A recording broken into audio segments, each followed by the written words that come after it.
Very welcome to this quick sort of correction video. I made a bit of a mistake in the last eTravel update, so it's only for Filipinos which need to show the eTravel pass when you leave the country. For everyone else it's voluntarily. And the press release I got actually from the Tourismus office, just talked about all passengers, and then the immigration had published different information than the tourism office. You know, I've been just relying on this, made the video, and then afterwards maybe there came more information. I didn't check that, it's my bad. But I'm also just a vlogger. I don't earn any money from those videos.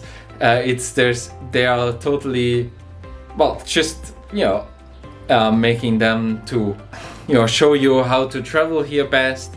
And I hope that's okay. Thank you for the people who wrote to me and where this is. I'll check the information. I bet it will come for foreigners as well, but at the moment you don't have to do it. And I thought I'd make this little correction video for foreigners. Don't need eTravel. Everything else in the video is alright. So I hope we see you in the next one. Until then.